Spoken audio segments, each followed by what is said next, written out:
Mr. Shove said to me, "I don't think your current bank balance is a true indicator of your level of intelligence." I was happy to hear that. He said, "I think you have plenty of talent and ability, and that you're much smarter than your bank balance indicates." And that turned out to be true. I was much smarter. My question to him was, then why isn't my bank balance bigger? And he said, "You don't have enough reason for accomplishing great things. If you had enough reasons, you could do incredible things. You have enough intelligence, but not enough reason." That's the key. If you had enough reason. In my years of study, I've also discovered this. Reasons come first, and answers come second. Life has a strange way of hiding all the answers and disclosing them only to people who have been inspired to look for them, who have reasons to look for them. Put another way, when you know what you want, and you want it badly enough, you will find ways to get it. The answers, the methods, the solutions will become evident to you. Hey, what if you had to be rich? Are there any books and tapes on the subject?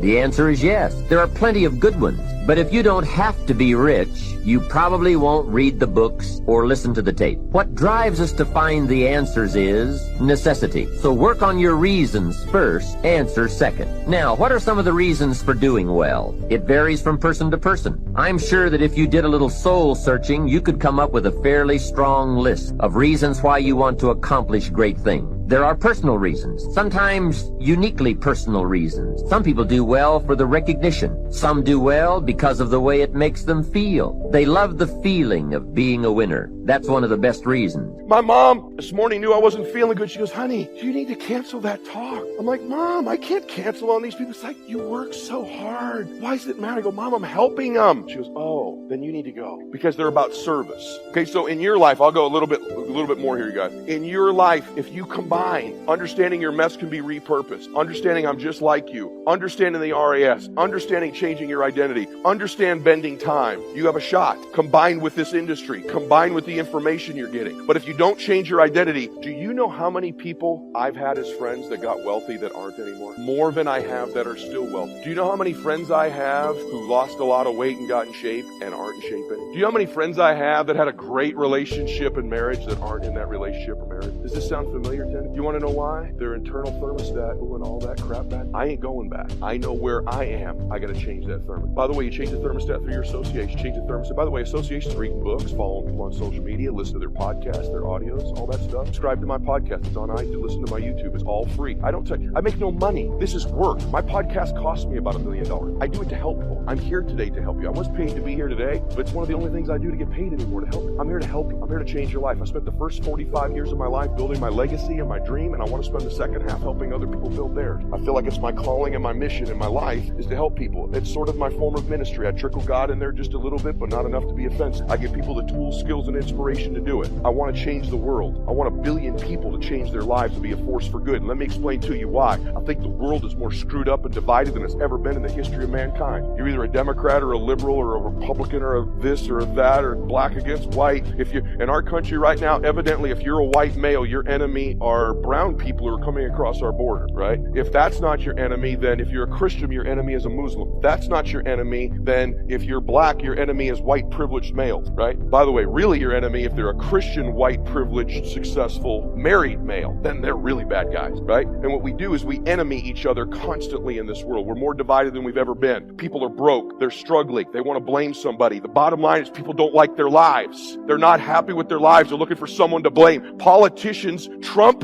and Obama, I don't care who you like, they're both incredible at getting you to subtly blame someone else for your conditions. Those are confidants, and every person, not just every leader, every person needs a few confidants in your life with whom you can be transparent, and then you won't be so lonely all the time. This man is in a cave because there's nobody walking with him. There's nobody who's got his rhythm. There's nobody who's got his pace. And then there are constituents. And this is a vast majority. This is a big category of what happens in church. Constituents are distinctly different from confidants. Confidants are for you. Constituents are for what you are for. They line up with the cause. They're called to the cause. They join your church because you feed homeless people. They join your church because of your foreign missions. They join your church because you're going to heaven. They join your church because you believe in faith and you teach the word. They join your church. They are not for you now. They are not for you. They are for what you are for. They're going your way. They are for what you're for. What's the highway we came in on? What's the number? I-5. You're on I-5. They're on I-5. You're going in the same direction. They're going going your way. They are for what you are for. They're not for you. And you have to understand that because they're attracted to the direction you're going in. But if they see a car that will get them there quicker,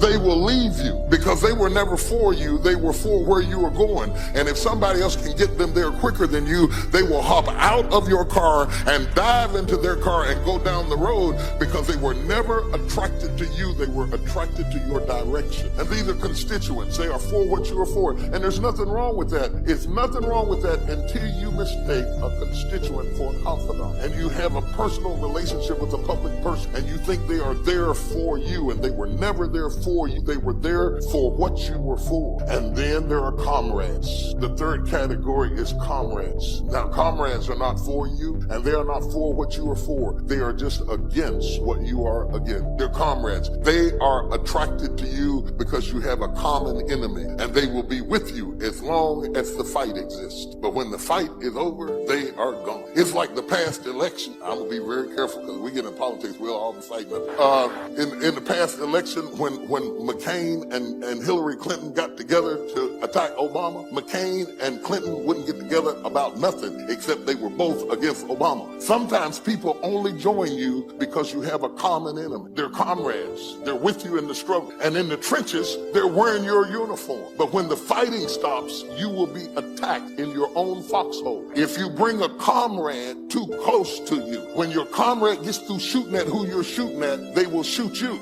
Because they were never for you, and they were never for what you were for. They were just against what you were against. You'd be surprised at the people who fight against stuff, just all kinds of stuff, abortion, same-sex marriage, all kinds of stuff. They're against the same stuff, but they're not for each other. They join together in the fight. You, as a leader, have to know why people hooked up with you. Because if you misallocate a person into the wrong category, you will be brokenhearted and wounded and end up in the cave because you thought a constituent was a confidant, thought a comrade was a constituent. When the fight was over, you got shot in your own foxhole. And I don't care what you hear about on TV, there is no such thing as friendly fire. A bullet is a bullet.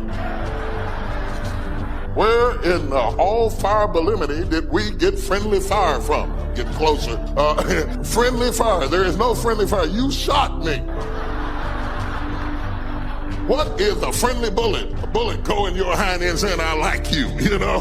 Whoa, you know, what's up with that? Because success without fulfillment is the ultimate failure. Who's with me on this, right? You make everybody else feel great. I mean, it's a horrible example. I hate it, but we all know an extraordinary spirit that took his own life just recently. Probably lit up more human beings than almost anybody alive when it comes to humor and joy. He made everybody else feel happy but himself. It's sad. You don't want that to be you. If there's any gift he can give besides his joy is the evidence of what you don't want to move towards. Nobody in this room is going to move towards that, but we do it at a little level. We die a little bit along the way by giving up what we really desire and believe in. And my goal is to make sure to see if we can wake that up. So, and by the way, fulfillment is as unique as there are people. Achievement, there's laws, right? You do this. Money, there are laws. Your body, there's laws. We all have biochemical, special, unique identities, but there's certain fundamentals. If you do them in mass, you're going to be overweight. If you do them differently, you're going to be fit and strong. Same thing with money. But fulfillment is as unique as art. Art is what one person thinks is beautiful, somebody else can think is ugly, and that's perfectly fine. Have you ever gone to an art museum and you see this big red square and they go, $10 million. You go, you gotta be kidding me. $10 million for that freaking square? I'll draw you a square. But someone else, no, look at the texture, the taste, the flavor. I can taste the paint from here. They have a different way of being fulfilled, right? So those are the two kind of lessons of life. So this is what I'd like to do to help you with both those today if you want to play with. Number one, let's take a look at what will give you the edge. Who's up for having a competitive edge in anything you do? Say I. And it's not BS and it's not positive thinking. It's something you can test because the edge is what's going to get more out of you. Second, I'd like to show you how to create a breakthrough. Who here has an area of your life where there's something you've struggled with for a while and you're sick of struggling with it and you're sick of making excuses and you want to actually change it today? Who's got one of those in your life? Say I. If you want to play full out, I can show you that. And the third element really affects the other two, and it's really the one that affects business and life, and that's the power of engagement. All of these are tied to engagement.